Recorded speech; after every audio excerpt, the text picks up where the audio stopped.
అందరికీ నమస్కారం। ఈ రోజు మన ఛానల్లో గ్రహణ సమయంలో పాటించవలసిన నియమాలు అలాగే గ్రహణ సమయంలో గర్భిణీ స్త్రీలు తీసుకోవాల్సిన 9 జాగృతలు ఏమిటో ఈ రోజు మనం ఈ వీడియో ద్వారా తెలుసుకుందాం। ఎక్కడ స్కిప్ చేయకుండా పూర్తి వీడియో చూస్తారని ఆశిస్తున్నాను। అంతకంటే ముందుగా ఇంతవరకు నా ఛానల్ని సబ్స్క్రైబ్ చేసుకున్న వాళ్ళు ఉంటే సబ్స్క్రైబ్ బటన్ని ప్రెస్ చేసి పక్కనే ఉన్న బెల్ ఐకాన్ని ప్రెస్ చేసి ఆల్ అనే ఆప్షన్ ప్రెస్ చేశారంటే నేను పెట్టే ప్రతి వీడియో నోటిఫికేషన్ ద్వారా మొదటగా చూసేయవచ్చు। ముందుగా వీడియోలోకి వెళ్ళిపోదాం। గర్భం దాల్చడం అనేది మహిళ జీవితంలో మర్చిపోలేని దశ। ఒక రకంగా చెప్పాలంటే స్త్రీకి పునర్జన్మ లాంటిది। అంటే బిడ్డకు జన్మనిస్తూ మరోసారి పుడుతుంది మహిళ।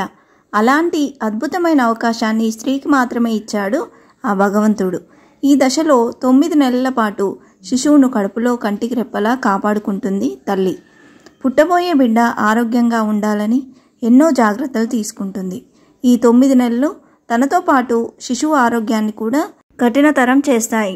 ఎన్నో జాగ్రత్తలు పాటిస్తూ 9 నెలలు కాపాడుకొని తల్లి బిడ్డకు జన్మనిస్తుంది। ఇలాంటి సమయంలోనే గ్రహణాలు ఏర్పడినప్పుడు ఎలాంటి జాగ్రత్తలు తీసుకోవాలో ఇప్పుడు తెలుసుకుందాం। జ్యోతిషపరంగా ఆధ్యాత్మికంగా గ్రహణ సమయంలో గర్భిణీలు పూర్తిగా ఇంట్లోనే ఉండాలి। వారు ఉండే గది తలుపులు కిటికీలు మూసివేయాలి। గ్రహణం తర్వాత గర్భిణీ స్త్రీలు తప్పకుండా స్నానం చేయాలని, పదునైన వస్తువులను ఉపయోగించకూడదని, ఆ సమయంలో తినడం తాగడం వంటి ఏమీ చేయకూడదని అంటారు। అంతేకాదు నిద్రపోవద్దని కూడా సూచనలు ఇస్తారు। అయితే ఇవన్నీ మూఢనమ్మకాలని వైజ్ఞానికవేత్తలు కొట్టిపారేస్తారు। ఇందులో ఎవరి వాదన సరైంది తప్ప ఒప్ప అనేది పక్కన పెడితే భూమిపై సూర్యచంద్రుల ప్రభావం ఎక్కువగా ఉంటుందని సైన్స్ స్పష్టంగా చెబుతుంది। చంద్రుని చక్రం 28 రోజులు, అలాగే స్త్రీ సగటు ఋతుచక్రం ప్రతి 28 రోజులకు వస్తుంది। అటు పౌర్ణమి రోజున సముద్రం అలలు ఉవ్వెత్తున ఎగిసిపడతాయి। అలాగే మన శరీరం దాదాపు 70% నీటితోనే ఉంటుంది। కాబట్టి మన శరీరంలోని నీరు కూడా చంద్రుడి ప్రభావానికి గురవుతుంది। గ్రహణం ఏర్పడినప్పుడు మన ప్రవర్తనతో పాటు రక్త ప్రసరణలోనూ మార్పులు వస్తాయని కొన్ని అధ్యయనాలు వెల్లడించాయి।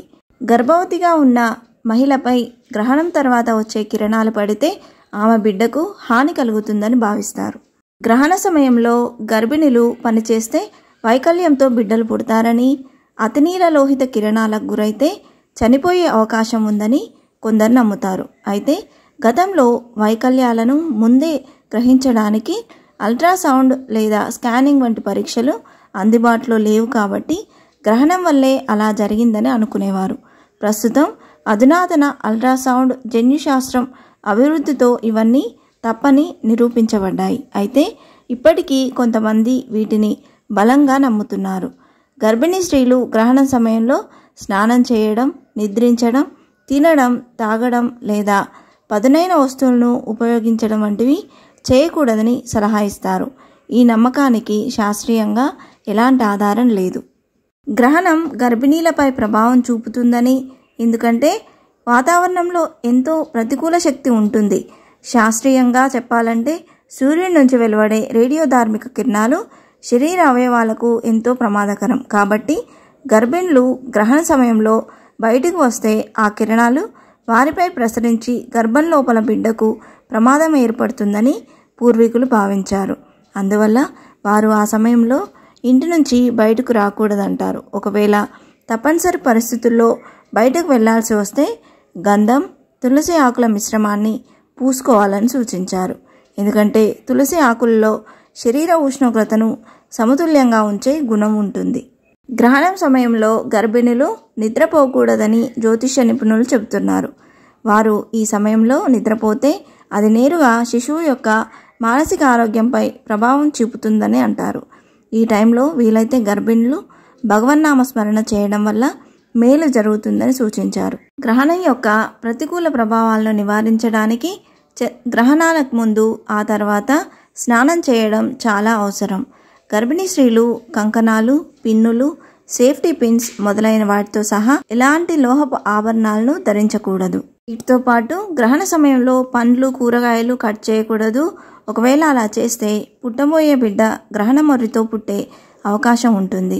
గ్రహణ సమయంలో బంగారు ఆభరణాలను ధరించడం, చీర పిన్నులు, హెయిర్ పిన్నులు, బిగుతు క్లిప్పులు పెట్టుకోవడం మానుకోవాలి. గ్రహణ సమయంలో గర్భిణీ స్త్రీలు ఖచ్చితంగా ఈ నియమాలు పాటించి జాగ్రత్తలు తీసుకోవాలి. ఇంతే ఫ్రెండ్స్, ఈ వీడియో మీకు నచ్చిందని ఆశిస్తున్నాను. ఇలాంటి ఇంట్రెస్టింగ్ వీడియోస్ కోసం please subscribe my channel and press the bell icon.